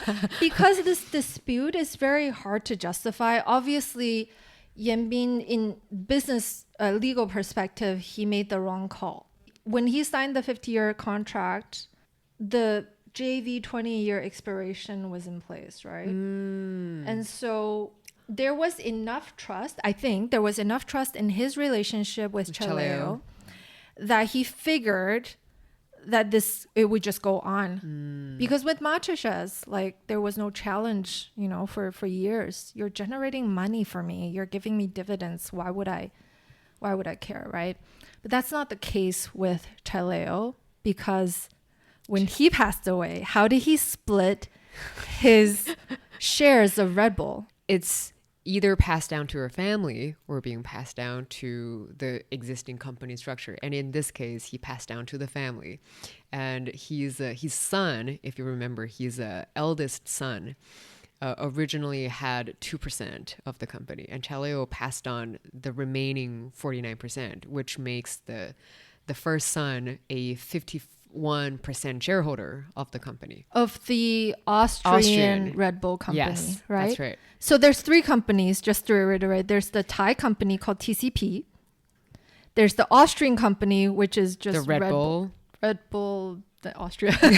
And then there's the Chinese JV, which is called Red Bull Vitamin, I think, which is 4 companies in a JV. The first son got 51% of Austria. Austria, yes. And then the second son I think he got TCP in Thailand. Right. Which at that time, Red Bull was not even the top of the market. Nope. It was number 3. And Thailand is a much smaller market in terms of energy drinks. And he also got the whatever share that they are agreed on in the Chinese JV. I mean, it's still generating a lot of money because it made Yen being the 4th richest guy. So I'm assuming the Thai shareholder, which is now his second son, also gets his dividend. Right. But I guess you want more control or you want more ownership. So that didn't fly. So 2016, he started thinking, the second son started thinking, his name is Yoovidhya. He kind of initiated a bunch of legal cases, lawsuits that lasted until today, that are still, I think it's a bit complicated, but if I were to summarize in short, he tried to sue, but obviously there's a couple times that Yanbing Rain Group Court wanted to appeal. Even after going into Supreme Court, there's kind of new evidence coming into place. So when they first went into court, there wasn't even he couldn't find the 50-year agreement. How conveniently. Yeah, he couldn't find the 50-year agreement. And so later on, it's only, I think, 20 2020 or 2019 that they supplied more evidence around the initial agreement. And it was at first they submitted a photocopy of the 50-year contract, the Reinwood Group and Yanbing. But it wasn't the original copy. It wasn't the original, and the court went back deciding that they're going to second the original ruling, which ruled in favor of TCP, so the Thai company. A few months later, Yanbing came back with the original. And continued to appeal. Right. Yeah. But the thing is, the original was signed by The not mom. Chaleo, but the mom. Also very tricky. It's just everything's tricky, and now they're going through forensic analysis of the handwriting. And at the same time in China, actually there's provincial courts that also can rule kind of within their jurisdiction. So TCP sued Yanbing's Reinwood or the JV in every single province that they can think of. In some province, and for the most part, the provincial courts obviously would align with the Chinese Supreme Court. But for a few provinces, they were like, oh, makes sense. Yeah. We agree with the Chinese company, with the Chinese JV, 50 years valid. And so to this day, there hasn't been a settlement. There hasn't been a final decision. I think for the most part, we can agree that TCP has won the case. So it's inconclusive? It's inconclusive in terms of who really has the ownership. But monetary-wise, Yanbing Reinwood is still selling way more of cans. Right. And that's because TCP only started going into the market in 2019. Do we want to talk about the different cans? We can at least find 3 different packagings. Yes. Yeah, right? Yeah. So the one that is most common is the yellow gold cans? The gold cans. Yes. So the cans that we grew up with is this can. It's right? the Reinwood can. It's the gold can. one. And on the bottom, it would just say Red Bull vitamin drink. Right. And when TCP entered the market in 2019, they had the exact same look, but with 2 different other labels. One is, I guess you can call it like your Coke Light version, Coke Zero version. So your zero caffeine version, which is just vitamin flavored. And then the other one is not, before it's called the energy drink and Red Bull energy drink. And now it's called the Red Bull taurine drink, just to tell people that it has more ingredients. Kick. Yeah. Unless you read every single font letters, 6. Yeah. the 2 characters that's different on the bottom of the can, everything else looks the same. Yeah. And on top of that, there is also the blue can. Right. And this is new, actually. This is quite new. There are at least 2 different types of blue can. Yeah. One is the Austrian blue can. Right.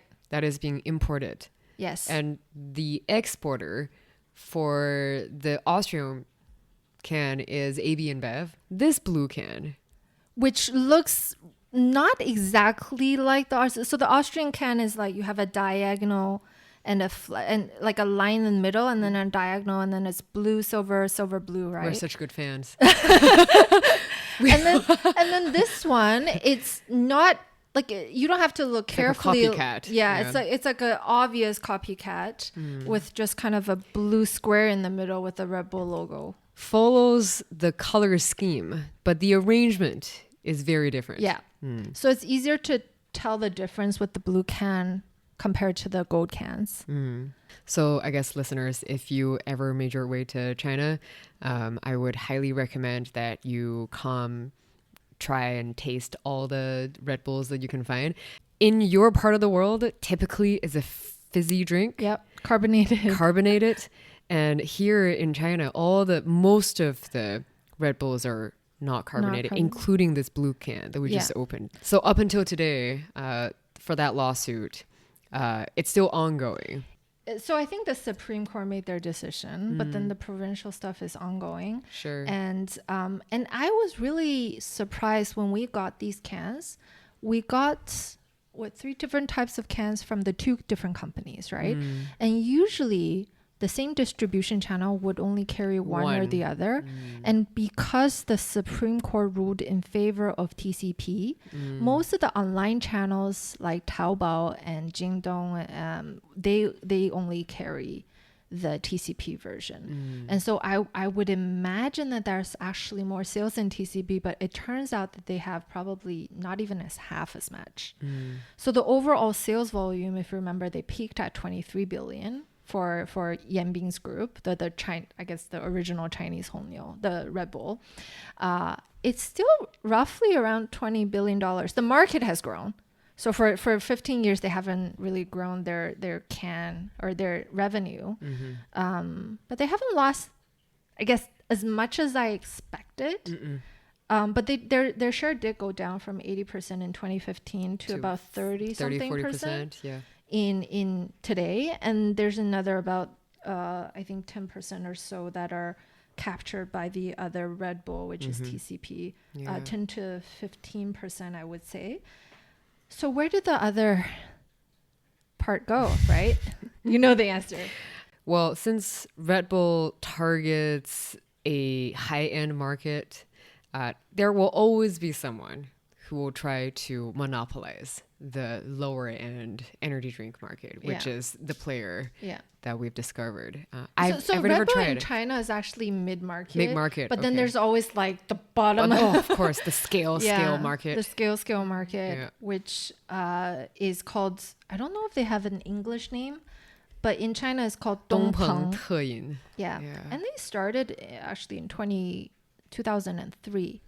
But they really kicked off after Red Bull started their internal battles with each other. So they benefited from the whole TCP versus Rhine group. Right. Yeah. Yeah, or Rhinewood group.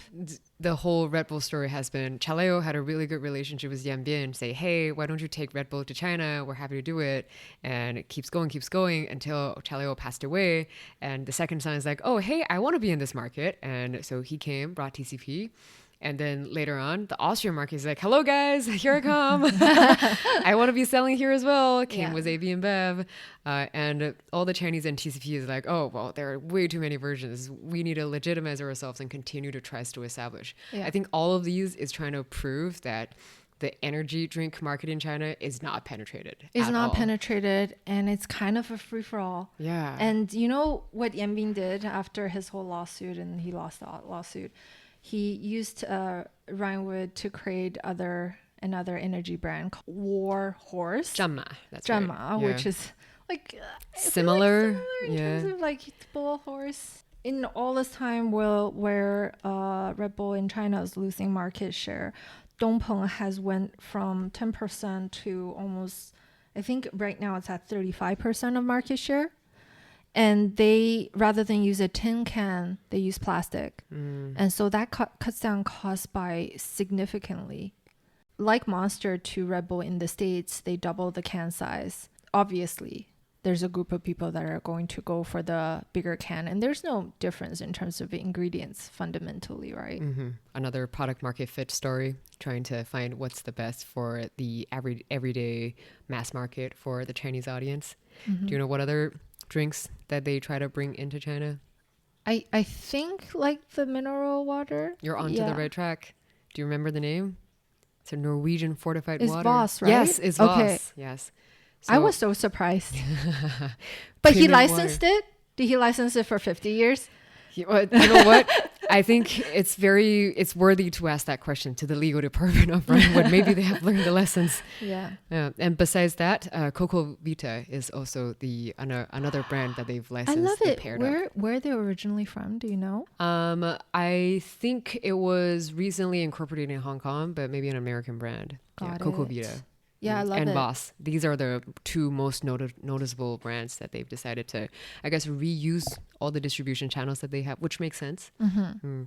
Last bit, let's just wrap up and share a bit of what we think could be the future for Red Bull. Wow. No. Well, I'm not trying to they're not a publicly traded company, so this doesn't mean that it's gonna rise and fall. But just casually, also this is very anthropological. Just who are the people who are still involved in this game? Right. Let's look at the younger folks who are still in the family and those who inherited the company as CEOs and CFOs. So Chaleo passed, and a lot of kids. 11. 11, yes. I don't know. Yeah. So the first son claims 51% of the company. Now one of the richest Thai, if not the richest. If not the, he's there. He's doing well. Yeah. Second son, TCP, and also collaboration with China. Yep. And some of the other children are also doing either family hospital real estate, property developer, or Red Bull social relations director. So they're all sort of involved in the business. Right. And Mateschitz also has a son and only has one son. And his name is Mark Mateschitz. He was born in 1992. Yep. Currently holds 49% of the Austrian Red Bull. Right. Also doing a bunch of other things. And he has his own company. He has his own drink company. And that company is called Thalheimer Hellwasser.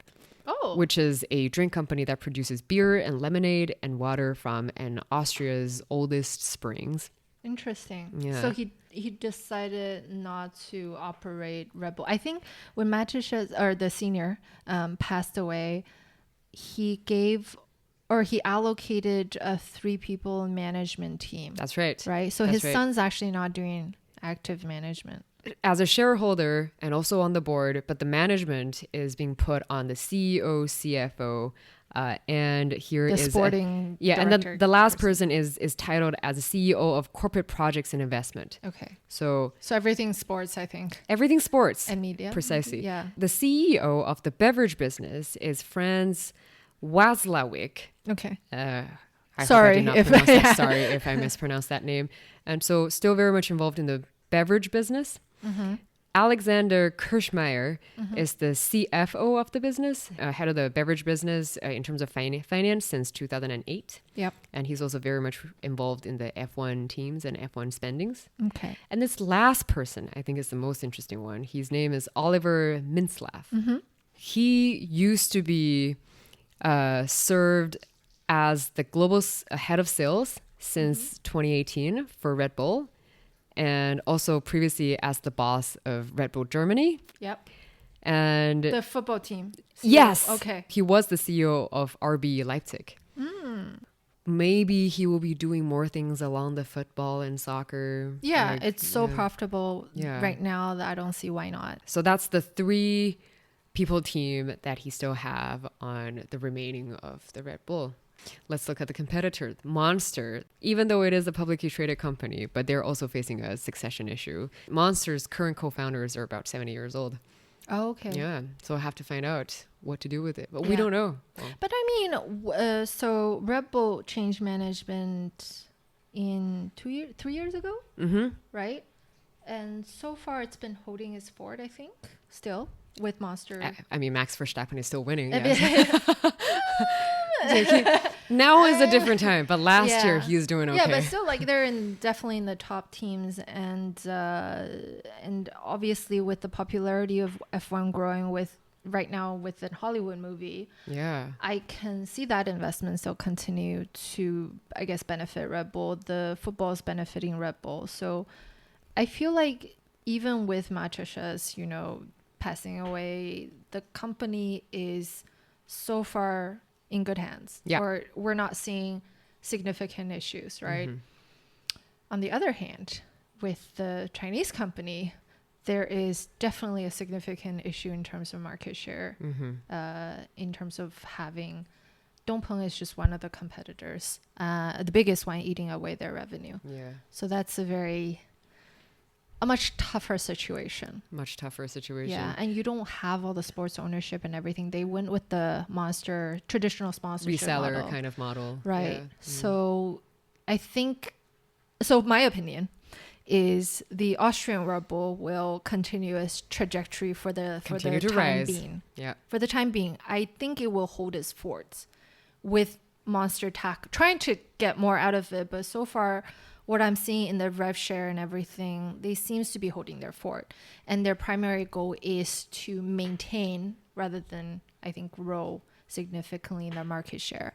And that's already good enough for profitability, right? Versus in China, I feel like there's a bit more urgency. The competition is very fierce and it's very chaotic. Yeah. And Ryan Wood is facing almost an internal fight between like among all the license holders, and also very fierce competition from the attack from the bottom. Yeah. And so we'll see how they will pan out. This story has been one of my favorite stories, spanning across like 8 parts of Asia to Europe and then coming back to Asia. And FMCG moves very fast. And all 3 man CEO that we've talked about, they're all quite inspiring in their own ways. And maybe especially Mateschitz, that he is a marketing genius. Yeah. I think all of them, they shared same visions on how they want to position that very brand new energy drink in their specific market. I think the game will continue, and I really look forward to more, I guess, innovation that is coming from Red Bull. All 3 companies are doing different types of innovations in terms of like the sponsorship, the talents, and even the business model. And for listeners, for you, if you ever had the chance to come to Asia, maybe try at least 2 of the a different type of Red Bull. Yeah. There is a building called the Ryan Wood Center in Beijing. And if you ever get to pass by this place and you're just so curious about the life of Red Bull, maybe go to the first floor. There is a wall of photos of how Yanbin started Red Bull in China in 1995. Wow. Fascinating. A wall of history. I had a conference there a long time ago and just walked into this wall, and I find it to be weird. And later on, it made total sense. Yeah. Yeah. Wow. Yeah. We should. I've never been. We should go for a field We should trip. go, and we should continue to watch F1. I will definitely. Listeners, I guess if there's any more FMCG brands or tech brands or any company that you're interested about Asia, send us a note. And thank you for listening. Thank you for listening.